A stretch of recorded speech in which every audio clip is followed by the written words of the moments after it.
February to an end. And I just kind of coming up on my 1-year anniversary here at Triple C, and just got my truck back out of the shop a little over a week ago. I've been running it for about 11, 12 days. I've run it. I spent 3 or 4 days at the house, 3 days at the house, 2.5 days. I got on Friday, stayed on Friday night, Saturday, Sunday, left out Monday. So I ran it for like 10 days before that, and then, this is Tuesday, so this is my second day. So almost 2 weeks that I've been running the truck since I got out of the inframe, and it's a completely new truck. Well, not completely new. There's old stuff still on it, but what I mean by that is that the engine is working so much better now that it's almost as if I'm it's a completely different truck from before the inframe. And fuel mileage is improved, power is improved.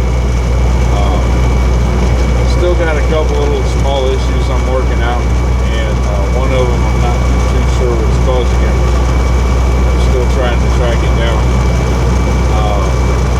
But my air system, I've got a little bit of an issue with that. I've got a small air leak somewhere. The parked car there, Schneider's on the right hand side. That I can't seem to find.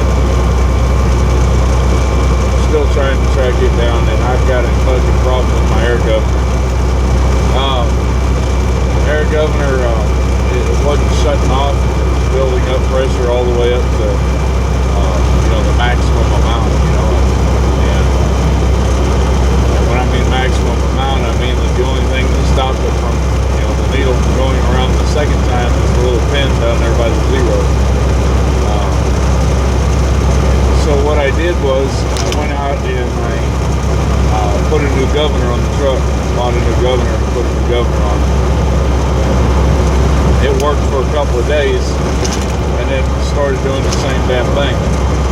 It built up pressure to about 145 psi before it shut off, and then I'd lose a lot of air pressure, and then it'd build back up. Sometimes it'd shut off at 145. Sometimes this some bitch wouldn't shut off at all. So took it back where I got it from. I was doing a round trip, and I came right back to the same place. So I went back to where I bought it from, took it off, took it in, and traded it in on another one. That one worked fine for a couple of days, and it was building up to 135, and then cutting off, and I wasn't having any problems out of it. And then the other day it started doing that shit again right before I went on home. It would build up to 135, cut off, build up to 135, cut off, and then it build all the way up to like 150 before I caught it. I'd catch it at 150, I'd pump the brakes down and bleed the air out, and then it build up and cut off again. It worked fine. So I thought that possibly maybe there was something wrong with my purge valve, because in my air dryer, because I've changed that thing out twice. So when I got home, I dismantled the air dryer, took it completely apart, cleaned everything in it, got it pretty much spotless, and put it all back together, put a new filter on it, put a new purge valve on it, and still doing the same thing. Matter of fact, when it purges, it seems kind of weak when it purges. The purge valve, there ain't nothing wrong with it. I know there ain't nothing wrong with it. But it's possible that I may have some blockage in one of my airlines. It's possible that my governor may be no good again. So I got 2 bum governors back to back. I'm not sure what's causing it. This stuff didn't happen until after the inframe. Before that, I never had an issue with it. And so I think it's just coincidence. I don't really think it has anything to do with the inframe. But there's something going on, and I'm still trying to track down what's wrong with it. So today, I am going to adjust the governor, and I'm going to try to adjust it down to 125 psi, and see if maybe adjusting it and making sure that set screw in there is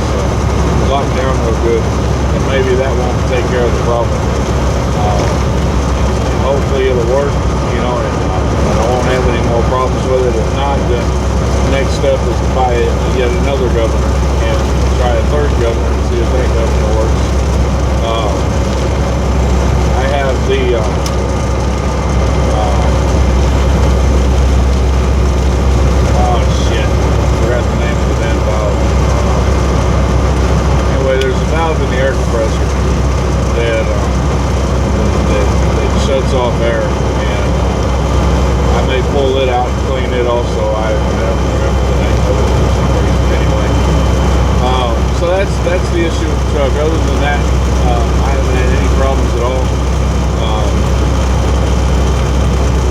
I talked to some people before getting the inframe done, or while the truck was getting an inframe, and I asked what their advice was on running the truck after I got the inframe done. And everybody pretty much told me the same thing. They said that not to run it wide open, to keep off the RPMs. Don't push it real hard for the first few thousand miles, and so on and so on and so on. When I got the truck back, I asked the guy that owns the shop that did my inframe. I asked him what his way of doing things was, and he told me the exact opposite. He said, run the shit out of it. He said, run it through its paces, get it up to speed. Once you hit that highway speed, open it some bitch up and run the hell out of it. And so I told him, I said, well, that's kind of contrary to everything everybody else has told me. Everybody else has said, to be careful with it, baby. Don't push it too hard. And all that. He said that's the worst thing you can do to a new inframe is to baby it. He said if you baby it like that, it'll take 40,000, 50,000 miles for the seals to set. And he said if you'll run the shit out of it, you may burn a gallon and a half of oil or so.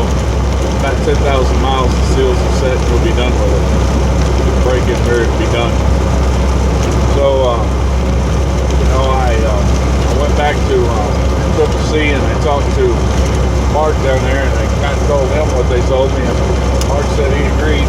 He thought that was pretty sound advice. He doesn't follow the conventional wisdom of breaking in trucks after an inframe. He believes that they should be run, so that's what I've done. Is I've just kind of run the shit out of it. Really running it kind of the same way that I ran it before the inframe. Running the speed limit, whatever the speed limit is. But the only difference is that before the inframe, I couldn't use 10th gear.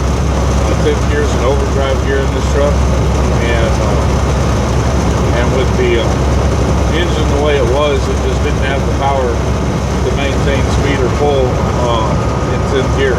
So I ran it in 9th gear all the time. And now it's got all that. It's got a lot more power, especially on the high side. And so I'm able to run that 10th gear, and let my RPMs drop quite a bit. That's made a pretty good difference in fuel mileage. My fuel mileage went from 4.88 miles per gallon before the inframe to 6.24 after the inframe. So there's definitely been an increase in fuel mileage without a doubt, and I'm pretty happy with it. I've checked the oil a few times. I haven't checked it every day. I checked it every day for the first couple of days, and I wasn't losing anything. So I've only checked it twice since then. I checked it about 5-6 days in. I checked it the first day, second day, third day, and then I didn't check it again until the 5th day. And then I didn't check it again until I got home, which was Friday. And Friday, I still hadn't lost even a drop of oil. It was still up on the top side of the just over the line, so I haven't lost anything. And I'm pretty happy with that, especially when you consider the fact that before this inframe, I was going through about a gallon a week at least. I was running through about 4 gallons a month. And when you're talking about, I got my oil at Sam's Club, so I didn't pay as much as what you pay in truck stops. I was paying about $13 a gallon, but that's about $52 a month just in oil that I was putting in this thing. And now, I haven't put a drop in it, so I'm pretty happy with that. And so anyway, that's kind of the update on the truck. The total price for the inframe was about $15,000, $5,200 in labor for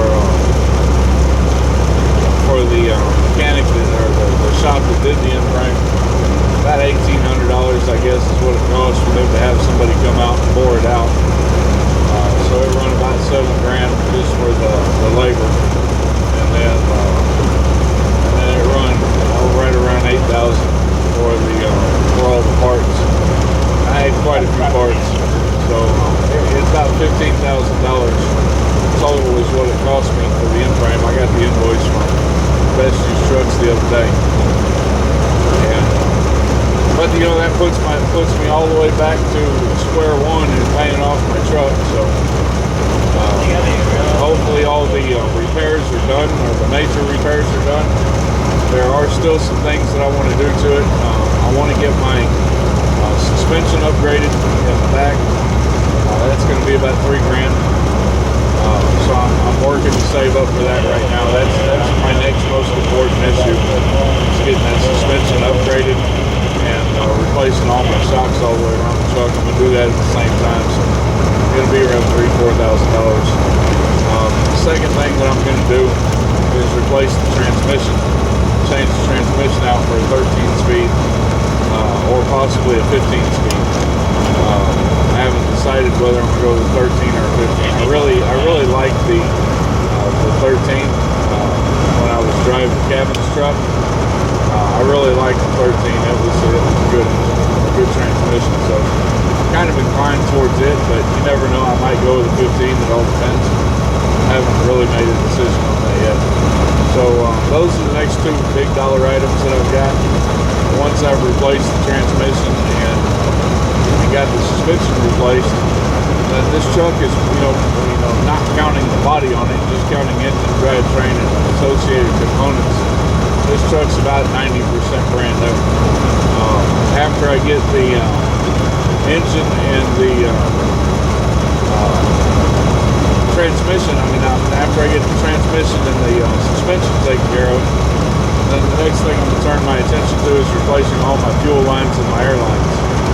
I'm going to replace all the fuel lines first, and then I'm going to pull all the air lines out, and I'm going to replace all the air lines.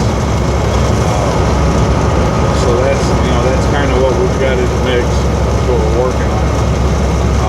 Those are all things that don't necessarily have to be done right now. They're upgrades to the truck, so I'm not really counting that as necessarily as a repair cost as much as I'm counting it as more of a modification to the truck, because there's currently I don't have any leaks in any of my fuel lines and my air lines. For the most part, except for whatever leak it is that I've got that I can't seem to find. None of my airlines are giving me any problems right now. But I do want to get rid of them, upgrade them. That way I know they're new and I don't have to worry about a problem with them later on down the road. And then once that's done, the only thing left is the body work. I got a quote on the body work to fix this dent back here in the back that the truck had when I first got it. Somebody turned it too sharp or jackknifed it or something, I don't know. But anyway, there's a little crumbling in the back corner. And so I'm going to get that fixed, and I'm just going to completely replace the hood. I think my hood's warped. I've tried adjusting it, and I can't get it straight. It's just off. So I'm going to replace the hood and the hood mounts, and then we're going to do a full paint job on the truck. He quoted me about $5 grand as a rough quote for all that. And so, those are things that I want to look forward to getting done on the truck. But other than that, everything is going good. I'm back on the road. I lost a couple of weeks. The week that I drove for Kevin, running his truck, I didn't get paid. The percentage that I get paid as an owner-operator, I got paid the percentage that he pays his company drivers. So my check was pretty weak that week. Then I lost damn near a week after that trying to get my truck back because we had so many things go wrong with it when it was getting fixed. The whole air conditioning system is damn near brand new, all front and the back. They had to replace some valves in the back. They had to replace all the wiring harness for the entire air conditioning system, all the safety switches that are in there. They had to replace all that because somebody had hot wired the original compressor all the way in and cut all that shit out. It blew a hole in the condenser, so we had to replace the condenser. Of course, we replaced the compressor, and much everything on the air conditioner is brand new, start to finish. And that ended up taking a couple of days to fix all the stuff that was wrong with it. A couple of days that were unexpected. They didn't expect to have to do all that, and and it created a little bit of a problem. So I lost time for that, which gave me essentially a zero paycheck for that week. And then by the time I got out on the road, half of the next week was gone, and I only delivered one load, which only covered my expenses with Triple C. So that week was only $200 and something. But now I'm back in the swing of things, and I'm back out on the road for the full week. This load here is $1,000. Picked it up last night. I'll deliver it. Here today it's 2 drops. Sykeston, which is about 25 minutes away, and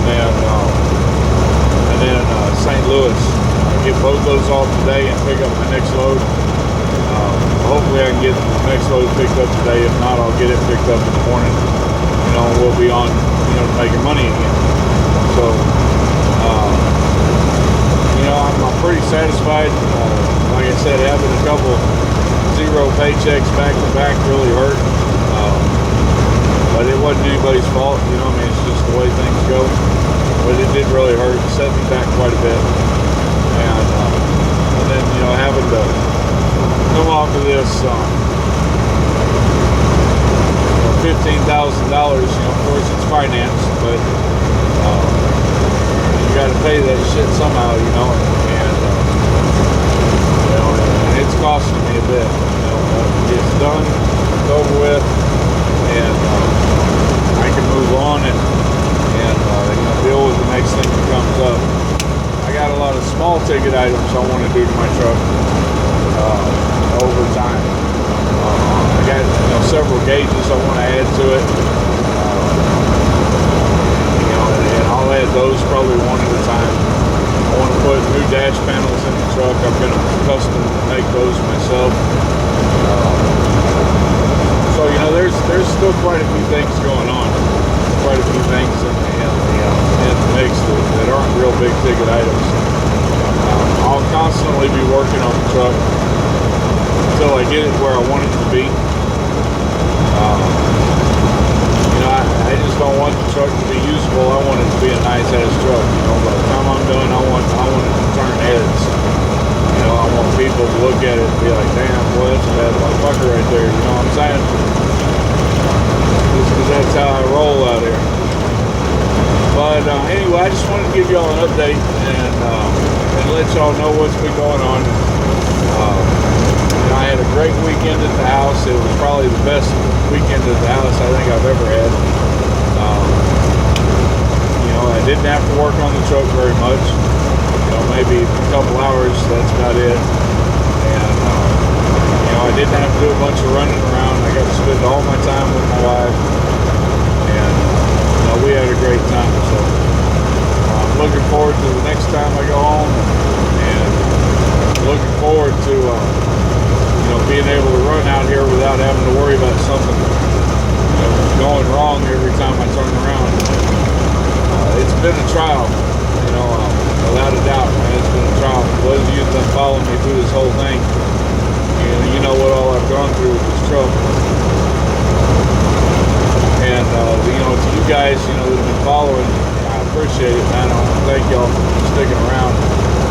But I also do want to say something, because the questions come up after all the problems over whether or not it was really a good idea to buy this truck as opposed to a newer truck. To that, I got to say, I don't have any regrets. It's been a trial. It's been difficult. It's been frustrating. It's been, expensive. But overall, I'm still coming out of it a hell of a lot better off than I would had I gone out and bought a new truck. And I'm happy with it.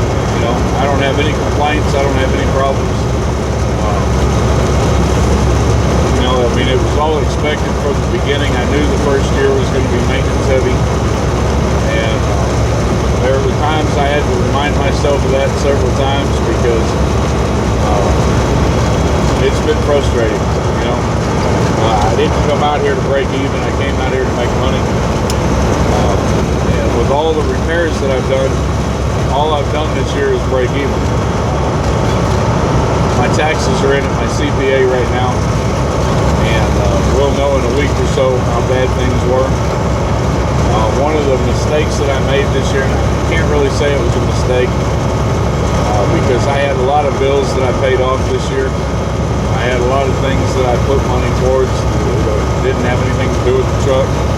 I had a couple $1,000s worth of repair work I did to my car. You know, and I mean, it's just, you know, there's been a lot of expenses this year trying to catch up on debt, you know, and get debt paid off. And so one of the things that I did that was an error is that I didn't put aside money for taxes this last year. And that was a gamble because I didn't think that I would have to pay taxes in. And so last year I didn't pay taxes in. And I was hoping that I could get through without having to pay taxes in this year. Now, either the gamble paid off and I was able to use that money for the truck, or the gamble's going to bite me in the ass and I'm going to get penalized, and I'm going to end up having to pay something in. I don't know which is going to happen yet. My CPA doesn't know which is going to happen yet until he gets in there and starts looking at all my numbers. And he's in the process of doing that right now. So I'm putting money aside right now for taxes, just in case. And this year I'm going to be paying my quarterly taxes in. We're hoping, if everything goes right, that, and I do get, you know, back a return like I'm expecting, we're hoping that there's enough there that I can create my LLC and, you know, get S&A Neal Transport off the ground. I'm still going to be signed on with CCC. I'm not going anywhere. But we will create an LLC in preparation for buying more trucks. So anyway, that's the news. We're getting up in time. Sorry about all the background noise, all the wind noise. The wind out here is blowing like a fucking motherfucker. It's just creating a lot of background noise. I do apologize for that. But I wanted to get a video out, and it seems like at nighttime when I've stopped, either I'm too tired or I just don't feel like doing a video. So I wanted to go ahead and get it done now and get it out there for you. So I do appreciate y'all watching. You know, like I always say, share, subscribe, like the video, tell people about the channel, and know that we're always going to keep it real. Hopefully the truck issues are done. Well, you know, I don't mean done, because there's, like I said, I'm going to keep working on the truck, but hopefully, you know, the bad part of the issues are done, and everything here is going to be a step forward. And then I've got a lot of other things that I want to talk about other than negatives and breakdowns and all that stuff. You know, I got a lot of other things I want to discuss about the trucking industry and about, you know, the trucking life, about, you know, our lifestyle out here, and, you know, and all that. So if I start changing gears over the next few videos and talk a little bit less about, you know, the truck and my problems, it's because things are really going good. There's no real problem to talk about. If I start talking more about some of the things that I have concerns with in the trucking industry or in the trucking field, hope y'all will keep following and keep sharing, keep liking, you know, keep subscribing. Meanwhile, we'll catch you on the flip side. Y'all take care, and peace out.